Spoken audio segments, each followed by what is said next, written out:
प्रत्येक शुक्र दिन जगह शुक्र के दरभंगा के जिलाधिकारी राजीव रोशन के लागल जनता दरबार, जाहि में दरभंगा जिला के विभिन्न प्रखंड से पहुंचल फरियादी।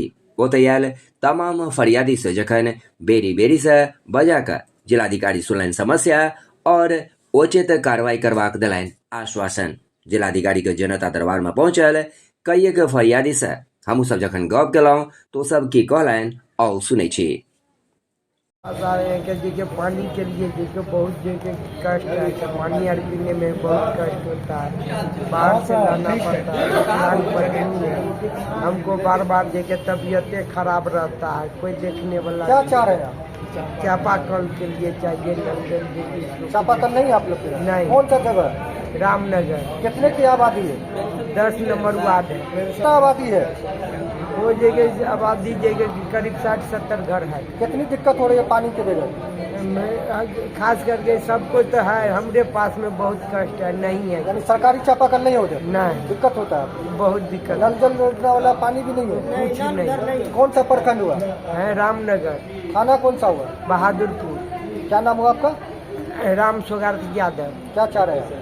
चापाकल हम चाह रहे हैं बदली के लिए। कहाँ पे चाह रहे हैं चापाकल करने के लिए? वहाँ पर रामनगर में चाहिए हमको। वार्ड ये हल्का 11 का है। क्या तो दिक्कत हमारा है? कर्मचारी का मतलब निहाल कुमार नाम। अच्छा, तो इन्होंने जो है मतलब वहाँ जब सर्वे वहाँ अंचल गए हम सदर, तो सीओ साहब कहे कि अंचल में वो कर्मचारी से मिलिए। कर्मचारी से मिल रहे हैं तो उटाल मटाल कर रहा है। दिक्कत क्या है आपका? दिक्कत क्या है कि इसमें जो है खेसरा खाता सही करना है, जो है परिमार्जन किया जाता है, जो नाम गलत है उसको सही करने के लिए ये लोग खतियान रजिस्टर खोल के दिखाते नहीं है, जो है मिलाते नहीं कब है। से चक्कर लगा रहे हैं? अरे ये तो कई बरस से हम लगा रहे हैं चक्कर। क्या अभी तक कोई सुधार नहीं हुआ है। जब परिमाण इससे पहले भी जो है कितना रिकॉर्ड जो हमारे पास है, कोई जवाब नहीं मिल रहा है। जो है कौन सा ब्लॉक से आए? ये ब्लॉक सदर ब्लॉक। क्या कहा जाता है वहाँ? कहा जाता है कि जो है मतलब पहले तो कहा कि जो है इस तरह नहीं होगा, परिमार्जन प्लस कर दीजिए, वो कर दिया तो कोई जवाब ही नहीं देता है, कुछ बोलता खाता ही खेसरा नहीं। में क्या दिक्कत है? क्या चाह रहे हैं इसमें? इसमें खाता खेसरा चढ़ाना है रसीद पर, जो रहना। वो हमारे दादा के नाम से जमीन है, नाम से उसी के नाम पर खाता खेसरा चढ़ना चाहिए ना, रसीद कट रहा है। अभी किनके यहाँ आए? हम आए हैं शिकायत करने के लिए किन से? डीएम साहब से। क्या चाह रहे हैं इनसे? हम चाह रहे हैं कि जो ये काम सही से जो वो लोग करें। खतियान रजिस्टर दिखाते नहीं है, माफिया लोग को जो रजिस्टर देख करके जो काम कर देते हैं, माफिया लोग उसमें जो फायदा उठाते हैं। जो है कहाँ से आए आप? हम यही बाकरगंज से आए। क्या नाम हुआ आपका? मेरा नाम डॉक्टर अब्दुल कबीर हुआ। पास के लिए आए हैं। अच्छा, क्या दिक्कत हो रहा है इसमें? दिक्कत तो घर न चुआ है, अच्छा, फटा है, समझा ना, इसलिए न तो काहेला आते हैं यहाँ। आप लोग आवेदन दिए हैं? हाँ, आवेदन सब चीज मिला कहाँ हुआ दिए है। आवेदन? हाँ? कहाँ दिए थे? यहाँ भी दिए हैं और हुआ नगर निगम भी दिए। अच्छा, कब दिए थे आवेदन? तैयो अब 10 तारीख को दिए रहे। कब? कितना टाइम हो गया? कब हो गया? अभी तो 10 तारीख के कहाँ कितना दिन हुआ, 10 तारीख के पहले दिए हैं। हाँ, अभी तक कुछ नहीं ऑनलाइन हुआ? न, ऑनलाइन भी दिए हुए, कुछ न हुआ। क्या चाह रहे हैं आप? चाह रहे हैं कि दे देंगे तो हम बनाएंगे। हाँ हाँ, सरकार चाह रहा कि हमरा घर बना दे, बना के आवास योजना दे बना के। सरकार इधर मिल रहा है भटकते भटकते। एम साहब के यहाँ है भटक को घर दिया जाए। क्या नाम हुआ आपका? खैतुन पति का नाम? आयु। कहाँ से आए हैं? जो अभंडा गाछी। थाना कौन सा क्षेत्र हुआ? थाना यही हुआ लहरियासराय। तो अभी कई जगह चक्कर लगा, अभी तक नहीं हो न पाया? हो पाया। कहाँ कहाँ गए इससे पहले? ई ब्लॉक गए, ऊ ब्लॉक गए, नगर निगम गए, यहाँ आए 70 तक गेबे की। क्या कह रहे हैं ये लोग? क्या कह रहे हैं? अब ये लोग कहें कि नगर निगम से होगा। हाँ, इसलिए यहाँ डीएम सर के जो आए हैं, यहाँ किस लिए आए हैं? मैंने जब पीएचडी दौड़ते तो थक गए ना, तब आए हैं इनके यहाँ आवेदन देने के बाद। कल अखबार में पढ़े इनके यहाँ कोई कोषांग खुला है, उसमें आवेदन देने के बाद कोई चापाकल खाएगा होता है। क्या दिक्कत है आपका? कि पानी चापाकल का है, जो सड़क के किनारे है। अच्छा। पूरा मोहल्ला के लोग उसमें पीता है पानी। कौन सा सरकारी चापाकल है? हाँ, सरकारी चापाकल है। अच्छा, इसमें क्या दिक्कत है? देखते तो है कि दिक्कत है, पानी जो है सामने में है आपका, क्या पानी गंदा निकल रहा है? गंदा निकल रहा है। और पीएचडी और दौड़ते दौड़ते तब एक तो पुर्जी पर में लिख कर गया नंबर, जो मिस्त्री जाएगा, आज तक नहीं गया। कहाँ कौन जगह ये चापाकल है? सोमनाथपट्टी सिधौली पंचायत में, थाना वार्ड नंबर 7, थाना क्षेत्र कौन सा पड़ता है? थाना पतौर थाना है। कब से ये पानी गंदा पानी गिर रहा है 6 चापाकल? महीना से। तो ये जो है चापाकल मरम्मती दल के लोग निकले हैं दरभंगा जिले के विभिन्न प्रखंडों के लिए, तो क्या आपके प्रखंड में नहीं पहुंचे हैं? हमारे यहाँ कहीं नहीं गए, जबकि हम 6 महीना पहले लिखाए हुए हैं, पुर्जा देते हैं, आपको देख अच्छा, लीजिए। तो कोई नहीं निदान नहीं? देखते हैं, PhD में नोट करके दिया था। अच्छा, देखते हैं, क्या इस पर अभी तक कोई कार्रवाई नहीं हुआ? कुछ कार्यवाही नहीं होता है, केवल सुनता है, लोग जाते हैं दौड़ करके, थक करके लोग बैठ जाता है। PhD विभाग भी गए थे आप? थे? PhD विभाग गए थे पानी लेकर के। क्या कहा कि आप PhD विभाग कुछ में? नहीं, वही नोट करके दे दिया, जाइए मिस्त्री जाएगा, आज तक रह गया। कई महीना हो गया अभी तक? 11 नवंबर में गए थे, दिसंबर, जनवरी, फरवरी, मार्च, 5 महीना हो गया। अभी किनके यहाँ आए हैं शिकायत करने के अभी लिए? तो जिला पदाधिकारी महोदय के यहाँ से अभी से कोई निवारण होगा तो होगा। क्या चाह रहे हैं आप? उसको उखाड़ गाड़ करा करके स्वच्छ पानी लोग को पीने के लिए मिले। वहाँ नल जल योजना भी नहीं है, अच्छा, समझे कि नहीं? आज तक नल जल योजना भी नहीं वहाँ करा। यानी ये सरकारी चापाकल का पानी आप लोग उपयोग में लाते हैं, हाँ, लेकिन पीने के लायक नहीं है, जिसको लेकर दिक्कत हो रहा है। नहीं, दिक्कत है। क्या क्या दिक्कत हो रहा है इसमें? दिक्कत वहाँ तो बहुत कुछ है, लेकिन कम से कम चापाकल का पानी ठीक हो जाए तो लोग को। एक तो समस्या के सब गर्मी का समय है, असली तो पानी यही है पीने का।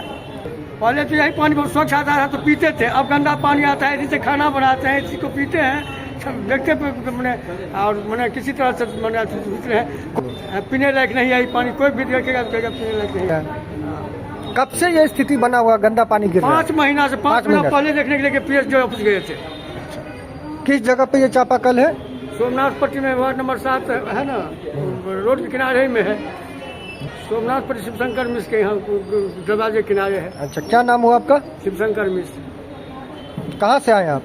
सोमनाथपट्टी से, ठीक, सिधौली पंचायत से। એ સંવાદ વૈશાલી સહેજ જન स्वराज सूत्रधार प्रशांत किशोर कल जन स्वराज उद्घोष यात्रा के तहत एक दिवसीय दौरा पर वैशाली पहुंचला पर प्रशांत किशोर कन्जान पीर चौक, सुभाष चौक हाजीपुर, बेलकुंडा चौक, रानी पोखर, कन्हौली, फुलवरिया, मंगरू चौक, महुआ यही सब स्थान पर पैघ संख्या में लोग सब स्वागत केलखिन। एकर संगे ही ओ महुआ प्रखंड स्थित गांधी मैदान में मौजूद हजारों लोग के संबोधित सेहो कलनि। जनसभा के संबोधित करत प्रशांत किशोर कहलनि जे वैशाली लोकतंत्र के जननी अछि, ई पाटलिपुत्र के धरती अछि, जतऽ से पूरा देशक शासन चलै छल। बिहार में आकर ज्ञान मिला है, यहीं पर पूरे दुनिया से लोग पढ़ाई करने के लिए यही नालंदा और विक्रमशिला आते थे।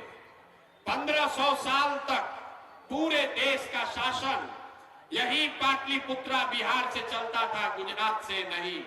ये आपके हमारे पूर्वजों ने ऐसी व्यवस्था इसी बिहार में बनाई थी। और आज हम लोग का दुर्दशा देखिए, आपके हमारे बच्चों को 5वां क्लास पढ़ने का भी यहाँ अच्छा व्यवस्था नहीं है।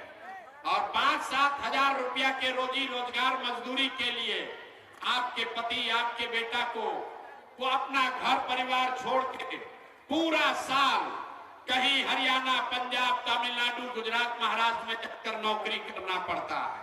लोग कहता है भैया बिहार में तो विकल्प नहीं है, क्या करें? लालू जी को छोड़े तो नीतीश को दिए, अब भाजपा से डरे तो ललटेन पलट के। ये दोनों हम लोग को बेवकूफ बना रहा है, एगो सांपनाथ है, एगो नागनाथ है, किसको वोट दे? बिहार में तो विकल्प नहीं है।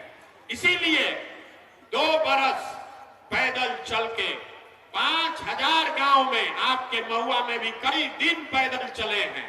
यहीं से लोगों को इकट्ठा करके एक नया विकल्प, एक नया दल आपके लिए ये बनाया है, ताकि आपको भाजपा के डर से लालू और लालू जी के डर से भाजपा को वोट न देना पड़े।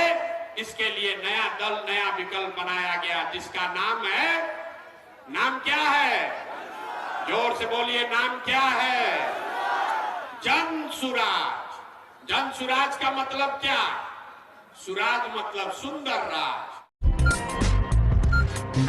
इस संवाद दरभंगा से अछि, जतऽ दरभंगा यातायात थाना दिस से चलाओल गेल सघन वाहन चेकिंग अभियान। एहि चेकिंग अभियान का आयोजन यातायात थाना रोड मुख्य सड़क नाका नंबर 6 के लगीच कयल गेल छल, जतऽ उल्लंघन करबाक मामला में दर्जनों वाहन चालक पर कयल गेल जुर्माना।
चेकिंग अभियान का आयोजन किया गया यातायात थाना दरभंगा की ओर से।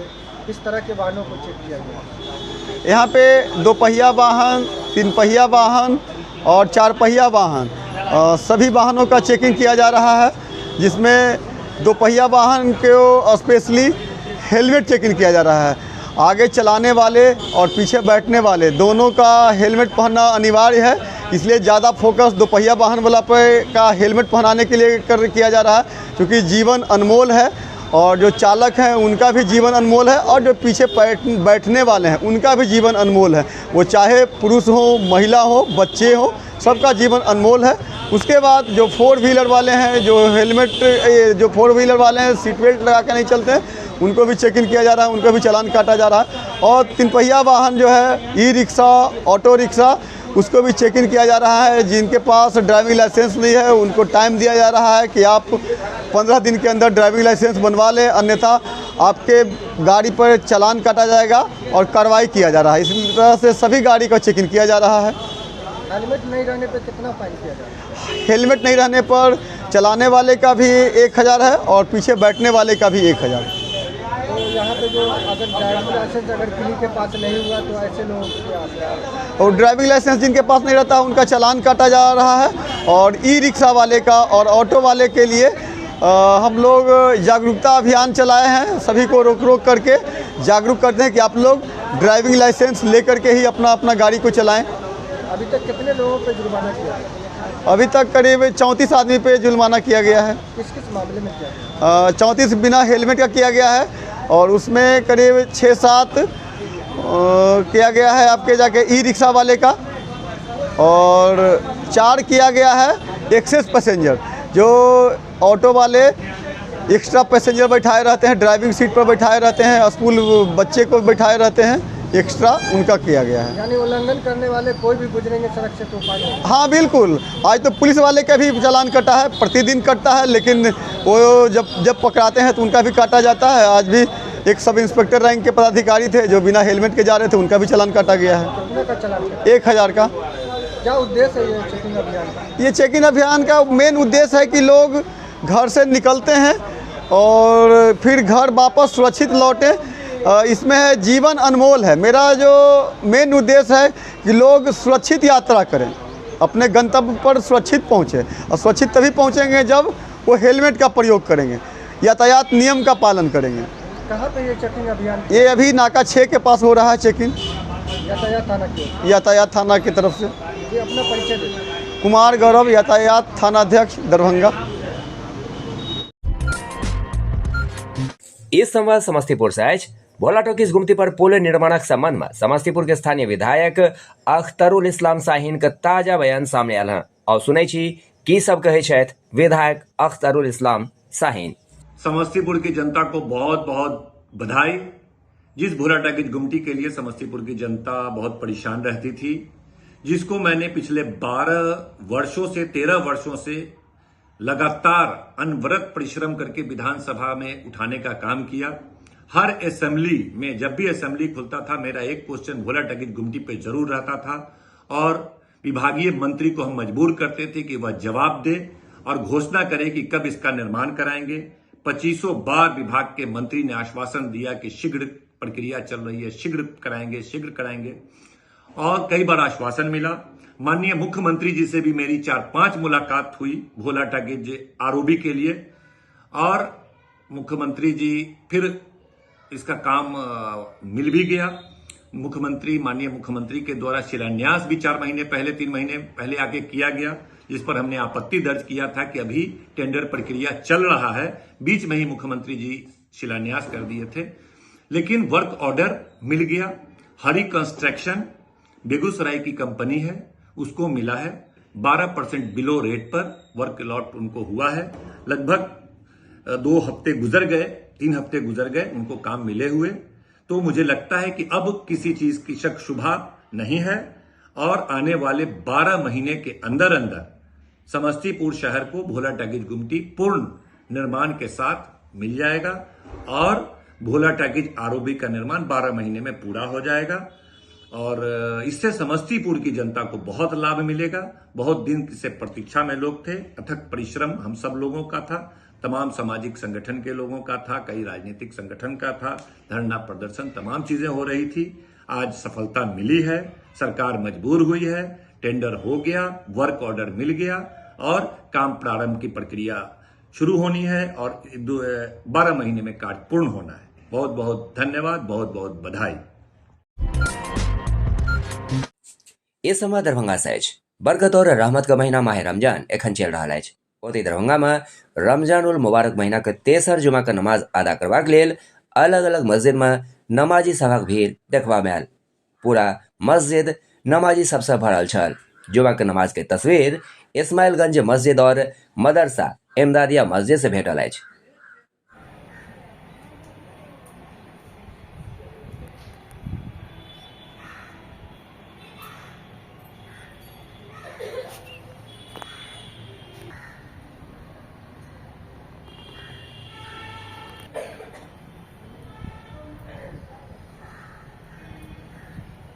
अस्सलामु अलैकुम व रहमतुल्लाह। अस्सलामु अलैकुम व रहमतुल्लाह।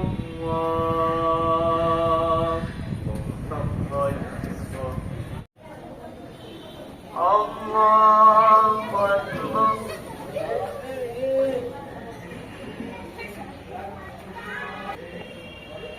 अल्लाहु अकबर।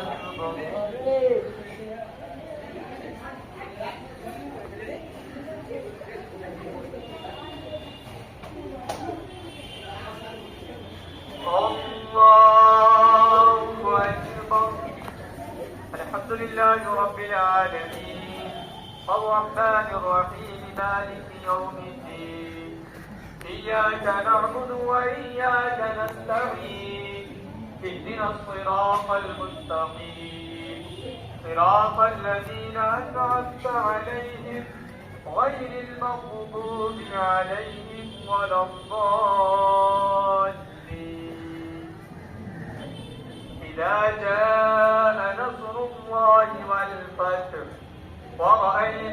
हूँ कि आज माह रमज़ान मुबारक की 20 तारीख़ है और आज ही बाद नमाज मगरिब ये 21वीं की शब दाखिल हो जाएगी और इस 5 रात की जो है नबी करीम अलैहिस्सलाम ने बड़ी फ़जीलत और अहमियत बताई है और फ़ुक़हा कराम और मुहद्दिसीन ने कहा है कि इन 5 रातों में शब क़दर को तलाश करनी चाहिए। माह रमज़ान मुबारक को 3 हिस्सों में तक़सीम किया जाता है। पहला उशरा ये रहमत और बरकत का उशरा कहा जाता। उसमें हम लोग देखते हैं कि जैसे रमज़ान मुबारक आता है तो उसमें लोगों के खान पीने में, पहनाने ओढ़ाने में और बेशुमार बरकतें नाजिल होती हैं। जब दूसरा अशरा आता है तो उसमें उसको मग़फ़िरत का अशरा कहा जाता है। उसमें ज़्यादा से ज़्यादा अपने हक़ में, अपने मरहुमीन के हक़ में माफ़ी तलाफ़ी करनी चाहिए और मग़फ़िरत चाहनी चाहिए। और ये जो तीसरा अशरा है इसको जहन्नम से छुटकारे का अशरा कहा जाता है। हदीस पाक में आया गया है कि शहर रमज़ान अव्वलुहु मग़फ़िरह अव्वलुहु रहमा व औसतुहु मग़फ़िरह व आखिरुहु इत्क़ुम मिनन नीरान। यानी माह रमज़ान मुबारक का महीना वो महीना है कि जिसका पहला हिस्सा रहमत व बरकत का महीना है, दूसरा उशरा मग़फ़िरत का महीना है और तीसरा उशरा ये जहन्नम से छुटकारे का उशरा है। तो लिहाजा इस आखिरी उशरे में इंसान को ज़्यादा से ज़्यादा इबादत करनी चाहिए और 5 जो ताक़ रातें हैं वो यानी 21 की रात और 23वीं की रात, 25वीं की रात, 27वीं की रात और 29वीं की रात, इस 5 रातों में इंसान को ज़्यादा से ज़्यादा शब बेदारी करनी चाहिए। और होता यूँ है कि लोग उम्मन 10 दिन, 12 दिन, 15 दिन की तरावी पढ़ के और वो आखिरी के उशरे को बड़ी बेरग़बत तरीक़े से गुजारते हैं। हालांकि ये नहीं होनी चाहिए। बल्कि इंसान अगर वो शुरू में कुछ कोताहियाँ या कुछ उनसे गफलत हो भी जाए तो उन्हें ये कोशिश करनी चाहिए कि वह आखिरी उशरे में ज़्यादा से ज़्यादा इबादत करे, ज़िक्र खैर करे, तिलावत कुरान करे और अपने हक़ में मग़फ़िरत चाहे, अपने मरहुमीन के लिए साले सवाब करे।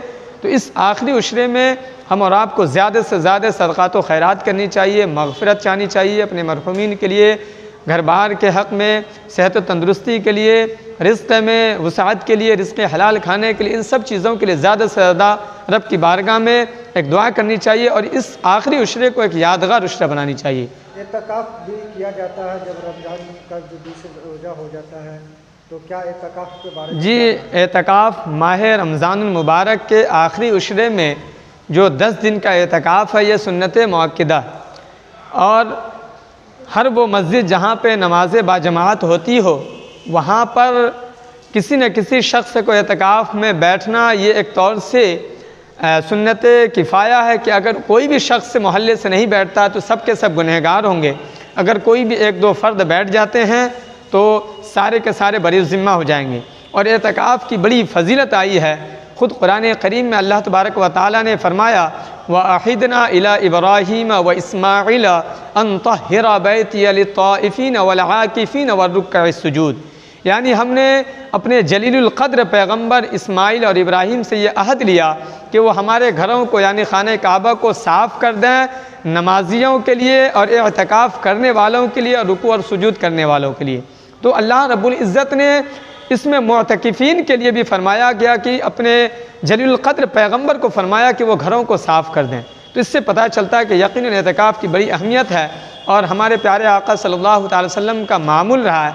अम्मी आयशा फरमाती हैं कि हर साल नबी करीम अलैहिस्सलातु वस्सलाम रमज़ान मुबारक के आखिरी 10 दिनों में एतकाफ़ फरमाया करते थे और फरमाया कि किसी मौके से एक दफ़ा नबी करीम अलैहिस्सलातु वस्सलाम रमज़ान शरीफ में एतकाफ़ नहीं कर पाए तो वो अगले साल रमज़ान मुबारक में उन्होंने 20 दिन का लगातार एतकाफ़ किया। और एक रिवायत में आता है कि शव्वालुल मुकर्रम में जाकर रमज़ान मुबारक के एतकाफ़ को अदा किया। तो इस तरीके से पता चलता है कि जो पैगम्बरों के पैगम इमामुल अंबिया जनाब मोहम्मद अरबी सल्लल्लाहु अलैहि वसल्लम ने एतकाफ़ की इतनी अहमियत दी, तो हम और आपको भी ये पैगाम मिलता है कि हम और आप उसको सुन्नत मुस्तफ़ा समझकर ज़्यादा से ज़्यादा रग़बत के साथ, शौक़ और ज़ौक़ के साथ इंसान को चाहिए कि अपनी ज़िंदगी में हर इंसान को कम से कम 1-2 दफ़ा एतकाफ़ में ज़रूर बैठनी चाहिए, क्योंकि एतकाफ़ एक ऐसी इबादत है कि बंदा दुनिया व माफ़िया को बिल्कुल छोड़कर मुकम्मल अपने आप को खुदा के हवाले कर देता है और हमेशा वो अल्लाह की इबादत में मशगूल रहता है। तो रब तबारक व तआला उसके पिछले तमाम गुनाहों को माफ़ फरमा देता है। तो इसलिए इंसान को चाहिए कि वो एतकाफ़ में ज़रूर बैठे। अगर ज़िंदगी में कभी भी वो 1 बार 2 बार कम से कम कोशिश करनी के चाहिए कि हर शख्स एतकाफ़ में बैठे। एतकाफ़ में अगर कोई आदमी बैठता है तो क्या इसका एतकाफ़ में बैठने का क्या नियत है, किस तरह से बैठना चाहिए?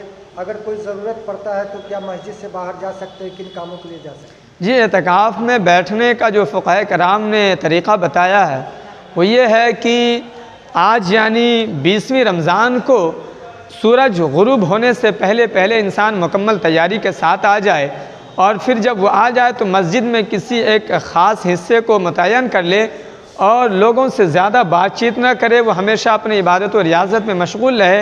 हाँ, फ़ुक़हा कराम ने फरमाया कि अगर बहुत ज़्यादा ज़रूरत हो, कोई इमरजेंसी चीज़ आ जाए तो सिर्फ़ ज़रूरत के पेश नज़र वो जाकर फ़ौरन आने की इजाज़त है।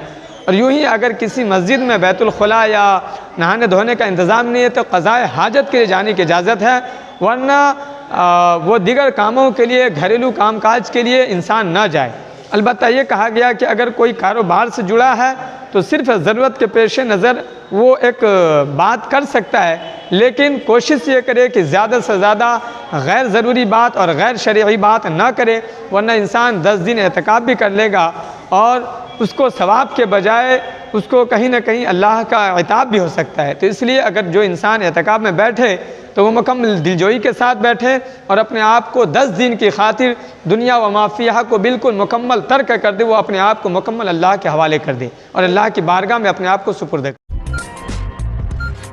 समूहक लोन जानलेवा साबित हो रहा है, सरकार लोन का माफ कराए, ये कहना है वंदना सिंह का।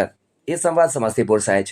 समूहक लोन जानलेवा साबित भ रहल अछि। महिला घर परिवार चलेबाक लेल कर्जा लै छथि, लेकिन आमदक अभावक कारणे समय पर कर्जा नहि चुका पबैत छथि और नहिए ब्याज भरि पबैत छथि। फलतः कर्जा बढ़ैत चलि जाइत अछि। माइक्रो फाइनेंस कर्मी महिलाके घर पर आबि कऽ अपमानित करैत छथि, घर में ताला लगा दैत छथि, उठा कऽ लऽ जेबाक धमकी दैत छथि, संगहि जेल पठेबाक तक बात कहल जाइत अछि। उल्टे पति के प्रताड़ना तक झेलऽ पड़ैत अछि और अंततः किंग कर्तव्य विमूढ़ भऽ कऽ कर्जदार महिला आत्महत्या करबाक लेल विवश भऽ जाइत छथि। समस्तीपुर नगर निगम के भागीरथपुर के महिला द्वारा आत्महत्या करबाक मामला हो या फिर जितवारपुर के कर्जदार महिला द्वारा ट्रेन से कटि कऽ जान देबाक एहन रोज बरोज घटबाक अनेकानेक मामला समूहक कर से जुड़ल रहैत अछि।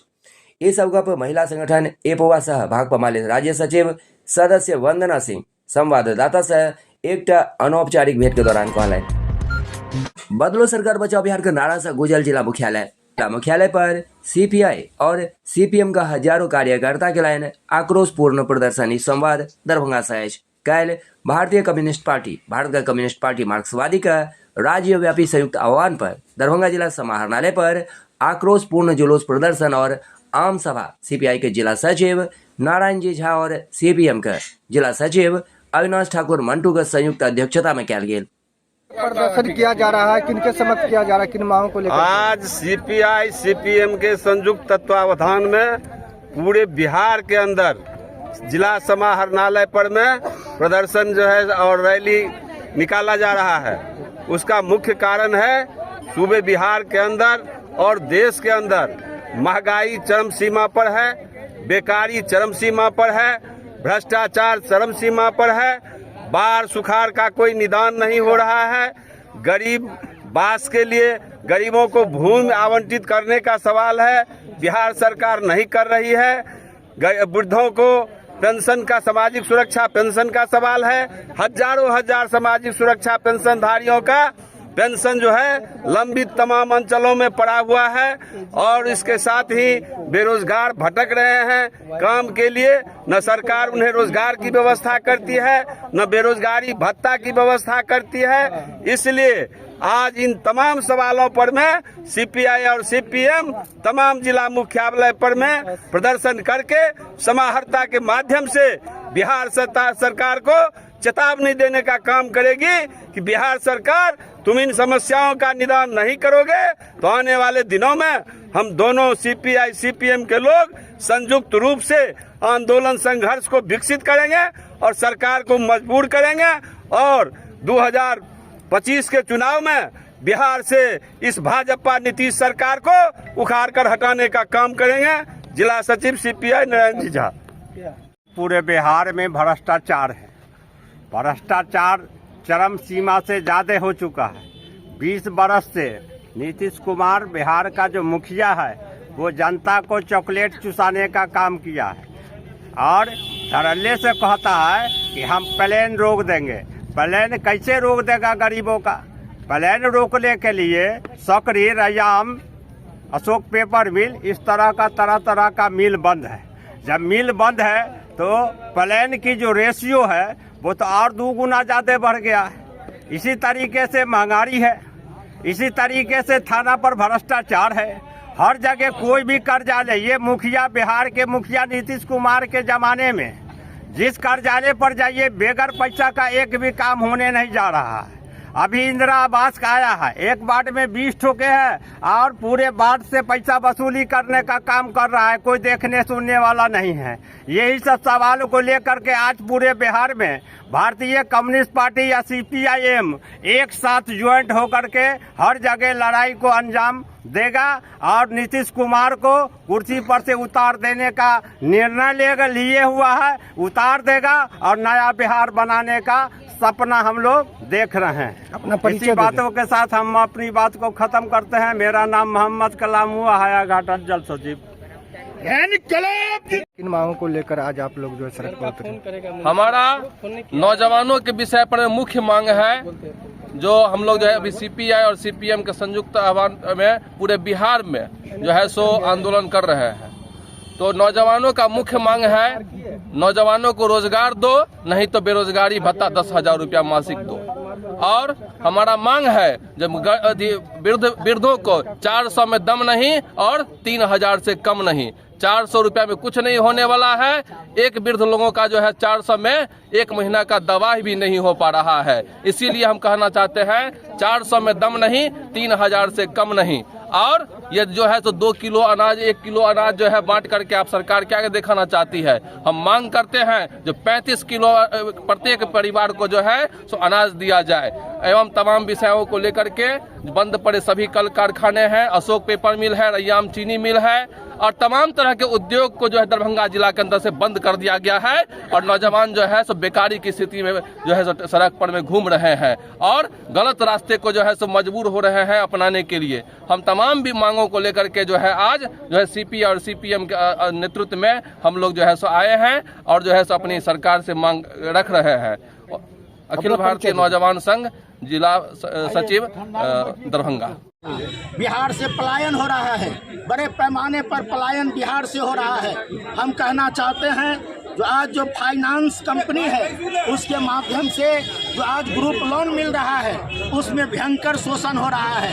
आज आप अखबार में देखे होइएगा जो केवट गामा के दर्जनों लोग इसके चुंगल से छटपटाते हुए गांव छोड़ के भाग गए हैं। कल्याणपुर में कल एक पति पत्नी आत्महत्या कर लिया, पति की जान चली गई। ये फाइनेंस कंपनी के द्वारा बड़े पैमाने पर शोषण हो रहा है। नीतीश सरकार चुप है। आज छोटी छोटी बच्चियों के साथ रेप की घटना हो रही है, लगातार अपराध बढ़ रहा है, नीतीश जी चुप है। हम कहना चाहते हैं जो देश के जो 2 बड़े वामपंथी पार्टी है सीपीआई सीपीएम संयुक्त रूप से डबल इंजन सरकार के खिलाफ आज पूरे राज्य में आक्रोशपूर्ण प्रदर्शन कर रही है और हम कहना चाहते हैं जो आने वाले दिन में दोनों वामपंथी पार्टी और जो वामपंथी पार्टी हैं धर्मनिरपेक्ष ताकत सभी लोग मिलके डबल इंजन की सरकार को गद्दी से उतारने का काम करेंगे। इसका शुरुआत आज से हो चुका है। लाखों लोग आज पूरे राज्य के सड़क पर समाहरणालय पर उतरे हैं जन विरोधी नीति के खिलाफ, मोदी सरकार के खिलाफ, नीतीश सरकार के खिलाफ। और 2025 में ये जो नीतीश का डबल इंजन की सरकार है उसको गद्दी से उतारने का काम किया जाएगा। इसका शुरुआत आज से हो गया है। श्याम भारती सीपीआईएम राज्य सचिव मंडल सदस्य। कि आज जो ये प्रदर्शन निकाला जा रहा है किनके समक्ष किन मांगों को लेकर? आज सीपीआई और सीपीआईएम का संयुक्त रैली है, कलेक्ट्रेट का घेराव है। बढ़ती महंगाई, बढ़ते अपराध, बढ़ती बेरोजगारी, यहाँ के किसानों की समस्या, यहाँ के मजदूरों की समस्या, इंदिरा आवास के नाम पर जो अभी लूट मचा हुआ है, मनरेगा के कार्ड बनाने के लिए हजार रुपया वसूला जा रहा है, इंदिरा आवास के जियो टैग के नाम पर 10,000, 5,000, 2,000, 4,000 जिसको जहाँ गहकी मिल जाता है उसमें फिट कर रहा है। कोई देखने वाला नहीं है। यहाँ हत्या हो जाए, लूट हो जाए, मर्डर हो जाए, थाना में जाइए, बिना पैसा का कोई थाना बात नहीं करेगा। तो इस तमाम भ्रष्टाचार के खिलाफ, बढ़ती महंगाई के खिलाफ, बढ़ती बेरोजगारी के खिलाफ तो आज सीपीआई सीपीएम का दरभंगा सहित पूरे बिहार के सभी जिला मुख्यालय को घेरा जाएगा। और अगर कोई भी प्रशासन आनाकानी करेगा, आज समस्या का हल का निदान की बात नहीं होगी। यहाँ के किसानों के फसल का न्यूनतम समर्थन मूल्य की घोषणा नहीं होगी। यहाँ के बाजार समिति से किसानों का अनाज खरीदने की बात नहीं होगी। यहाँ के जो जल प्रलय होने वाला है, हर गांव में पानी का अभाव कभी से खटकना शुरू हो गया है और एक भी जगह पानी की व्यवस्था नहीं की जा रही है। इन तमाम बातों को जिला और सबको पक्का का घर देंगे। अगर इस पर आज एकदम साफ शब्दों में डीएम को पूछा जाएगा, अगर वो नहीं कार्रवाई करेंगे तो आज आर पार की लड़ाई होगी और फिर आगे की रणनीति तैयार होगी। कहाँ से लोग इसमें शामिल हो रहे हैं? इसमें पूरे दरभंगा जिला के सभी 18 प्रखंड के लोग आ रहे हैं और उसमें सीपीआई और सीपीआईएम के तमाम कार्यकर्ता आ रहे हैं। अपना परिचय दे दें। राजीव कुमार चौधरी, सहायक जिला सचिव, भारतीय कम्युनिस्ट पार्टी दरभंगा। एलएनजे कॉलेज में पीजी के पढ़ाई चालू करवाक मांग कल एमएसयू दलक विश्वविद्यालय में धरना। से आए हैं और किस लिए आए हैं, कहाँ पर? देखिए, हम लोग झंझारपुर LNJ कॉलेज से आए हैं। दुर्भाग्य कि हमारे क्षेत्र में 80 किलोमीटर से छात्र छात्राओं को अभी के समय में भी PG का पढ़ाई करने यूनिवर्सिटी आना पड़ता है। यदि LNJ कॉलेज में PG का पढ़ाई चालू हो जाए तो वहाँ के छात्र छात्राओं को वहाँ पे मतलब कष्ट नहीं होगा यहाँ तक आने में। किस विषय को लेकर पढ़ाई? PG में कॉमर्स और सारे सारे क्या नाम है? कुंदन भारती। मांगों को लेकर आज आंदोलन कर रहे हैं। देखिए, मिथिला स्टूडेंट यूनियन पिछले 2 सालों से PG का पढ़ाई LNJ कॉलेज में चालू हो, इसके लिए लगातार आंदोलन करने का काम किया है। विगत वर्षों में हमने कॉलेज में हो, विश्वविद्यालय में हो, लगातार आकर लोकतांत्रिक तरीके से आंदोलन किए हैं, जिसके बावजूद अभी तक PG के पढ़ाई को चालू करने को लेकर किसी तरीके का पहल नहीं किया गया है। एक बार फिर से LNJ कॉलेज से दर्जनों की तादाद में छात्र आकर DSW कार्यालय के आगे में बैठकर हम लोग मांग कर रहे हैं कि अगले वाले 3 महीना के बाद PG का एडमिशन चालू होने वाला है। हम लोग मांग कर रहे हैं कि नए सत्र से 25-27 से LNJ कॉलेज में PG का पढ़ाई चालू किया जाए, और जब तक यह मांग पूरा नहीं होगा हम लोग आंदोलन जारी रखेंगे। आज विश्वविद्यालय में आंदोलन किए हैं, कल को फिर कॉलेज में आंदोलन होगा, उसके बाद पुनः विश्वविद्यालय में आकर हजारों की संख्या में कॉलेज से छात्रों को लाकर हम लोग आंदोलन करने का काम करेंगे। हमने अभी DSW से बात किया है, वो बोल रहे हैं प्रक्रिया चालू है। हमें उम्मीद है कि इस सत्र से, नए सत्र से PG का पढ़ाई चालू करवा दिया जाए। आपका परिचय? अमन सक्सेना, विश्वविद्यालय संयोजक, मिथिला स्टूडेंट यूनियन को लेकर आज आंदोलन कर रहे हैं। देखिए, महाविद्यालय LNJ कॉलेज में PG की पढ़ाई चालू हुई, जिसके लिए हम लोग आज विश्वविद्यालय में भी प्रदर्शन कर रहे हैं, लेकिन बैठे ही रहे। आपसे कोई पद अधिकारी वार्ता करने आए हैं कि नहीं? अभी तक तो नहीं आया है। अगर आपकी मांगों को पूरा नहीं किया गया तो आगे उग्र आंदोलन होगा। आपका परिचय? कुंदन भारती, LNJ कॉलेज अध्यक्ष, जिला कॉलेज।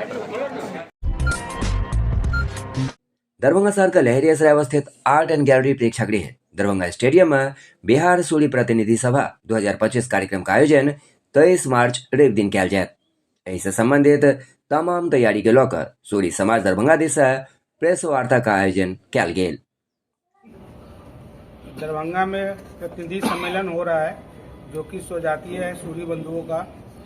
इसमें हम लोग की 3 मांगे हैं, जिसको कि अभी प्रतिनिधि के रूप में दरभंगा में कर रहे हैं। बाद में इसको हम लोग पटना में एक रैली के रूप में करेंगे, जो कि मई के अंतिम सप्ताह में होगा। इसमें हमारी मांग यह है कि हमारी जो जनसंख्या है, सूरी समाज की जो जनसंख्या है, उस जनसंख्या के हिसाब से हमें राजनीतिक में भागीदारी मिले।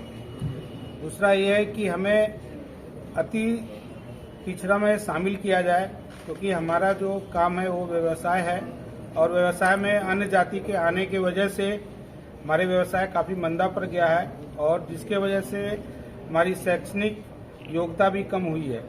इस वजह से हमें अन्य जातियों की तरह जो समकक्ष जातियां हैं, उसी रूप में हमें भी अति पिछड़ा में शामिल किया जाए। और तीसरा है हमारी राजनीतिक या सामाजिक उत्थान, जो कि हमारे अपने समाज के लिए होना है। जी सर, आपके समाज से जिस प्रकार की राजनीति बात कर, कई वर्षों से आप लोग ये मांग कर रहे हैं, अभी तक कहाँ तक ये मांग आपका पहुँचा है? अभी तक ये मांग धरातल पे तो दिखाई नहीं दे रहा है कहीं भी, क्योंकि हम लोग सकारात्मक रूप में अभी कहीं भी नहीं पहुँचा है। आपने कहा कि दूसरे जातियों के द्वारा क्या होगा? वैसे हमारा जो सूरी जाति है, उनका जो मेन जो काम है वो है व्यवसाय, और व्यवसाय में अन्य जाति को लोग भी शामिल हो गए हैं, जिसके वजह से व्यवसाय की स्थिति पहले जैसी रही नहीं। क्या कोई विशेष व्यवसाय है या जनरल क्या? नहीं, कोई जनरल व्यवसाय है, कोई विशेष व्यवसाय नहीं है। जिस प्रकार से इस बार बिहार विधानसभा चुनाव है बिहार में, क्या उसको देखते हुए आप लोग का जो यहाँ बैठक होने जा रही है 23 तारीख को, उसको किस नज़र से आप देखते हैं? उससे राजनीतिक पार्टियों को हम ये दिखाना चाहते हैं कि हमें भी हमारी पॉपुलेशन के हिसाब से हमें भी उसमें जगह मिले। जी, क्या परिचय हुआ आपका? डॉक्टर वरुण कुमार। वो जो प्रतिनिधि सम्मेलन है, उसके व्यवस्था के अनुरूप आज बैठक थी दरभंगा में, और पूरे बिहार के हर एक प्रमंडल से हमारे संयोजक आज इस कार्यक्रम में भाग लेने आए हैं। और चूंकि परसों जो कार्यक्रम है उसकी सफलता के लिए पूरे बिहार में लोग प्रवास कर रहे हैं। हम लोग लगातार पिछले 10 साल से, चूंकि हमारी स्थिति क्या है कि हम बिहार में हम लोग को सामान्य वर्ग में रखा गया है, लेकिन बगल के बंगाल में हम शेड्यूल कास्ट में हैं, झारखंड में हम जो है सो अति पिछड़ा समाज में, उड़ीसा में हम अति पिछड़ा समाज में हैं। और हमारी भी बिहार की जो स्थिति है, क्योंकि बंगाल हो या बिहार हो या झारखंड हो या उड़ीसा हो, पुराना बिहार का ही स्वरूप था जो अलग होकर हम लोग अलग हुए। लेकिन बिहार की जब रचना हुई तो हम लोग को उस आरक्षण वर्ग से अलग रखकर सामान्य वर्ग में रखा गया।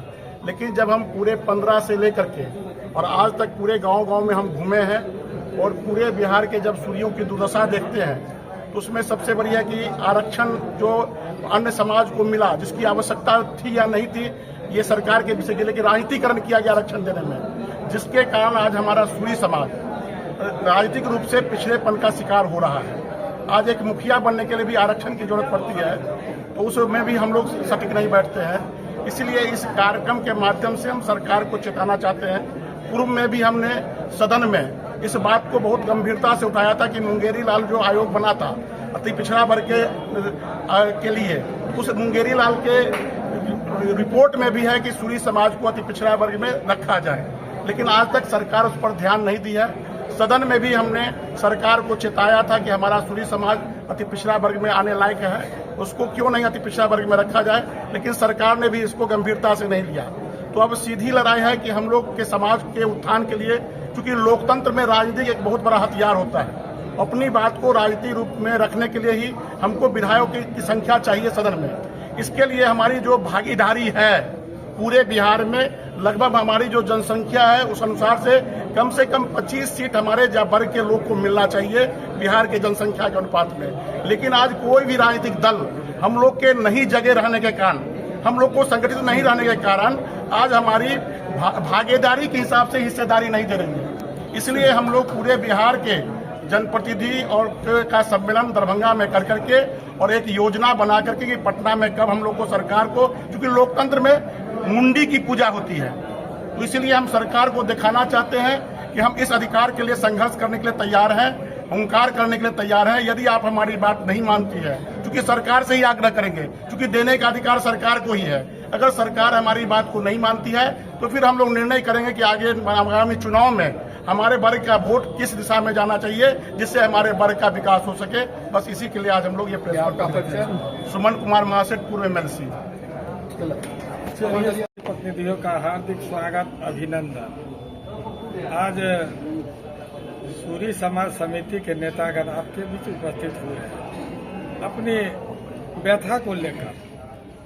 सूरी समाज का जो व्यापार की चर्चा किए थे, सभी लोग जानते हैं कि हम लोग व्यापार किया करते थे। अब सभी जाति वर्ग के लोग व्यापार से जुड़ गए हैं, कोई बुरा बात नहीं है, सबको व्यापार करने का अधिकार है। अब तो विदेशी व्यापारी भी प्रखंड स्तर पर बड़ा मॉल खोलकर हमारी व्यापार को चुनौती दिए और हमारा पूंजी निवेश जो था उधारी सिस्टम में व्यापार करते थे, सारा बर्बाद हो गया। आज हमारा स्वजाति मजदूरी करने पर मजबूर है और आप समझ सकते हैं शैक्षणिक रूप से कमजोर होने के कारण, आर्थिक रूप से कमजोर होने के कारण मेरा स्वजाति का दशा दिशा बिगड़ा है। उस निमित्त हम राजनीतिक दलों से आग्रह निवेदन आज के कार्यक्रम के माध्यम से, आपके माध्यम से बताना चाहते हैं कि 23 मार्च 2022 दरभंगा में प्रतिनिधि सम्मेलन का आयोजन, पूरे बिहार से हमारे प्रतिनिधि आपस में सूरी जाति का दशा और दिशा पर चर्चा करेंगे और पटना में बड़ी रैली, बड़ा सम्मेलन के माध्यम से, विशाल जनसभा के माध्यम से सरकार और राजनीतिक दलों को सतर्क करेंगे। आप हमारी जो दिशा है, दशा है, उस पर चिंता कीजिए। एक समय था कि हमारा राजनीतिक भागीदारी 2 दर्जन के करीब विधायक, MLA, MLC, राज्यसभा सदस्य हुआ करते थे। आज हम संगठित स्वरूप में अपना प्रदर्शन नहीं कर पाने के कारण, सादगी और अपना वातावरण, अपना व्यवसाय तक सीमित रहने के कारण राजनीतिक दल सूरी जाति भी इस बिहार में है, ऐसा नहीं है। जबकि आप जानते होंगे पूर्व में राज्य कैबिनेट का हिस्सा सूरी हुआ करते थे। कोई भी कैबिनेट, लालू जी का कैबिनेट देख लीजिए, कांग्रेस के समय में भी सूरी जाति को प्रतिनिधित्व मिला करता था। एक समय भाजपा में भी, राजद में भी सूरी प्रतिनिधि हुआ करते थे। अभी वर्तमान में इस मंच पर बैठे हैं सुमन जी, एमएलसी थे, हम बीजेपी से एमएलए थे, बैजनाथ प्रसाद एमएलसी थे। उसी प्रकार हमारे स्वजाति से रामचंद्र पूर्वे, राजकुमार महासेठ, कामेश्वर पूर्वे, राम प्रकाश महतो, अनेकों स्वजाति एमएलए, राजनीति प्रसाद राज्यसभा सदस्य। ऐसा वातावरण आज हमारा स्वजाति देख नहीं रहा है, जबकि हम 20 विधानसभा में निर्णायक वोटों की स्थिति में है कि हम उम्मीदवार जिता हरा सकते हैं। उस अनुपात में हमको निश्चित रूप से सभी दलों में मेरा राजनीतिक अधिकार चाहिए कि हमारे स्वजाति को राजनीतिक अधिकार दे, अन्यथा स्वजाति का जहां हित होगा उस दिशा में निर्णय करने के लिए हमारा स्वजाति संगठन स्वतंत्र है, समाज को संदेश देगा। बिहार में जो जाति का जितना होड़ पे लग गई राजनीति अधिकार के लेकर के, क्या लगता है कि उसी होड़ में आपकी भी बारी आएगी? निश्चित रूप से आज सवर्ण आरक्षण 10% आकलन करके दिया गया होगा। जैसे अन्य वैश्य वर्ग को अति पिछड़ा में स्थान दिया गया, हम ये नहीं कहते हमारा भीड़ देखकर आप हमें अति पिछड़ा में स्थान दें। आप सर्वेक्षण कीजिए, इस जाति का दशा और दिशा क्या है। शैक्षणिक पिछड़ापन, आर्थिक पिछड़ापन, राजनीतिक पिछड़ापन। राजनीतिक पिछड़ापन का स्थिति हम आपको बता दिया। एक राजद में एमएलए है, एक भाजपा में एमएलए है, एक जदयू में एमएलसी है। आप समझ सकते हैं किशनगढ़, पूर्णिया, कटिहार, मधुबनी, सीतामढ़ी, दरभंगा, रोसड़ा, समस्तीपुर जो भी है, भागलपुर, बांका, भरा पड़ा है सूरी का संख्या।